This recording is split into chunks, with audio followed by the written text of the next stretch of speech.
Anthony DaCosta asks, this probably won't apply to too many athletes because they're physically active, but not sure if you guys have heard about the affective-reflective theory of physical inactivity.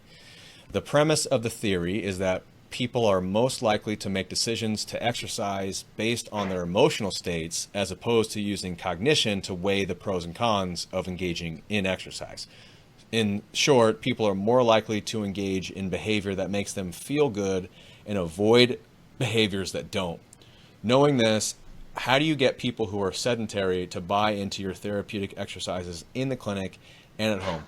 This is a fantastic question, and I'll preface it by saying my patient population doesn't fit this question, or like the very last part of that question, very well, because 99.9% of my population are physically active. I call them athletes because their goals of coming to see me are athletic.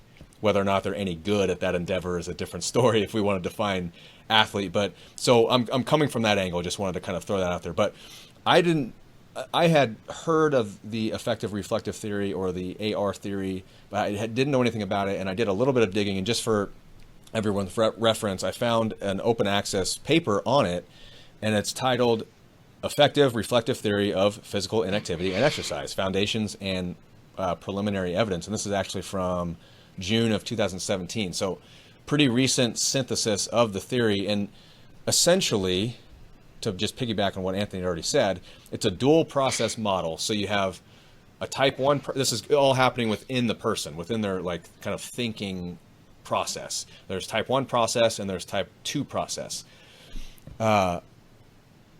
I found that actually parallel to type 1 and type 2 thinking that's described in the book called Thinking Fast and Slow by Daniel Kahneman. It's a very, very similar premise, actually. The theory assumes that exercise-related stimuli trigger automatic associations and a resulting automatic affective evaluation of exercise. So it's kind of like that knee-jerk reaction. That's the type 1 process. And that's going back to Anthony, like that's the emotion of it. How do you feel about exercise in general? And then that automatic affective evaluation, that type 1 process, forms the basis for the reflective evaluation, which is a type 2 process, which can follow if self-control resources are available to the person. So the automatic type 1 evaluation is connected with an action impulse. It's like impulsive, or it's an emotional response. Whereas the reflective type 2 evaluation can result in planning. So you're taking a step back and you're actually thinking about things and what you want to do, based on your initial state. So their two processes are in constant interaction, but they kind of direct the individual toward or away from a behavior. In this case, the behavior is exercise. So the AR theory of physical inactivity and exercise predicts that when there is a discrepancy in type 1 process and type 2 process, or automatic versus reflective, and self-control resources are low, which I don't know what those are, self-control resources. That's what I have to read more about. I don't know if that's like actual tools that you use or what, but behavior is more likely to be governed by the emotional state, the type 1 process, which is exactly what Anthony was saying. And so I guess you would assume that if somebody's sedentary and they already don't enjoy exercise, they're going to be more likely to have that, to act on that premise, that type 1 process. So I guess for me, it's about creating context. Like if somebody, every now and then I do get like a relative of one of the athletes I have, and they come in a suit and tie and briefcase, and they're like, my back hurts when I fly to Korea for my CEO meetings. And I'm like, oh shit. And it's like, okay, well, let's deadlift. And they're like, why would I want to do that? So you have to put, I guess it comes down to education for me. Put into context. So what is it that you want to do? What is it that ultimately you're coming to see me because something that you want to do is being affected, or something that you have to do is being affected. So if I feel that exercise could somehow affect that in a positive light, I have to create context for exercise to the patient. If they have no mental representation of why exercise is important, then it's going to continue to not be fun and not relevant to their situation. If we can try to make it fun somehow, that's cool too. But maybe that's kind of something we can pontificate on. But I think I'll stop there by just saying, bottom line is create context, relate it to something that they care about. What do you guys think about that? No, I like that a lot. And the context part, like you can extrapolate that into like I think a lot of different arenas. Like I think what's cool about our clinic that we just opened in Winchester is that like you walk in and it just looks like a gym. Like you see turf and a squat rack and dumbbells, and so like we do get a pretty good mix of patient population. Like we have high school athletes, but we also have like the parents and the grandparents that come in. And so like a very common question I get from maybe more of the sedentary population is like, they'll look at somebody rehabbing and they'll be like, is that person exercising or rehabbing? And I'm like,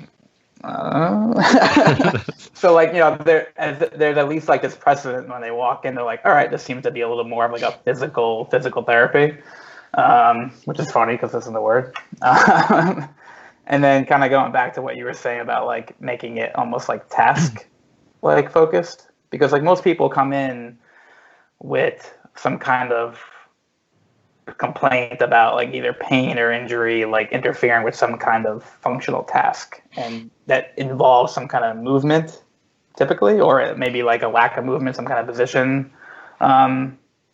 sensitization. So you can make a pretty good argument for like, well, we can kind of almost look at it more of like a function task based like scenario. And so like if like you were saying, like that person flying to Korea, like there's some kind of load intolerance maybe to sitting for that long period of time, and we can make you more load tolerant if we load your spine, and you can kind of march that little path. Or sometimes you don't even have to go that far. Like I try to almost get the patient to almost like answer their question for them. Like if you just keep like using almost like motivational interviewing tools, like if you just kind of keep asking questions, I'll almost like summarize for them and be like, so far you've told me like X, Y, and Z, like where do you think we need to like intervene, or like where do you think like the issue is like, coming to a rise, and we can kind of control it from a certain point of view. But that's a lot. Yeah. So I pretty much agree with all the context-based stuff you were saying in that sense. So what I'm getting is that you're a brain ninja. Yeah. It's kind of like I've heard like Jedi mind tricks before. That's awesome.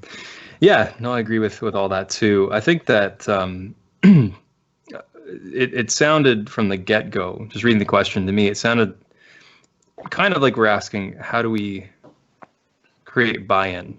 How do we maybe, if we grant the assumption that we're dealing with a population or with a person who's not really readily inclined to exercise or be active, how do we then create it so that, or create a situation so that their type 2 reflective processing, if I'm understanding this right, might outweigh their type 1 knee-jerk reaction. And so creating context, creating buy-in, that's the first step. And I think that we need to also consider how we might minimize or eliminate barriers. So oftentimes, actually I can think of a few people offhand that I've seen this week and last week, really busy people say they don't really have much time to exercise. So I'm trying to think of things that they can do that serve to improve their current situation. And I tell them how this is supposed to help them. But there are things that they can do while they're brushing their teeth, or while after they get up out, from the table after dinner. If I need to get them to do some squats, I'll say, okay, just do 5 or 10 squats when you finish your meal and then walk away. Or, do these things while you're on break at work. Things that should be pretty low cost, and not everyone follows through with them, but I feel like if we minimize those barriers, or those perceived barriers anyway, maybe we can give them, get them to have a little bit of a taste, and then they maybe recognize that, oh, this is not so hard, and maybe this is in fact helping me to get what I ultimately want, and then maybe they're more inclined to buy in a little bit more, and you get to do them, or get them to do something else that maybe you couldn't start with. So anyway, if I talked more, I'd just be echoing what you guys said, but I think that was great stuff. I'm going to throw a point out there that's more for food for thought, and it's not necessarily my belief or philosophy, but we can't save everyone, and sometimes people are just not right for this particular treatment, or maybe they're not in a place in their life to listen to what we feel would benefit them the most. So the question of, well, how do you get somebody to exercise that doesn't want to exercise? Well, maybe you don't. Maybe you explain all these things. You explain why you think maybe this particular activity would be beneficial for them to do. You've explained all that. You've tried to get them to answer their own questions, but they are still just not willing. Then okay, that's fine. And what you can do is, Jared, you mentioned some lifestyle modifications. You can make a list for them. You can change all these things, and you may have some that may help. If we're like addressing your triggers and we're altering some of your behaviors, and then you educate them on the pain process in general. Like, what does it actually mean? Just nothing's going to snap, crackle, and pop. The pain that you're feeling doesn't mean that damage is occurring. So you've at least covered that base, so they have more of a representation of what they're dealing with, and you send them on their way. And if and when they're willing to come, because they're going to come see you again for what? You're going to tell them the same thing. So, and if and then they're willing to maybe go at the next step and try what you guys have talked about, then that's great. But sometimes I think we put too much pressure on ourselves to get people to do what we want them to do. And the other side, because Scott Morrison has said, I heard him say this on our podcast, actually, I think he said, like, you don't want to exercise or do physical activity. Why are you here? Why did you come to physical therapy?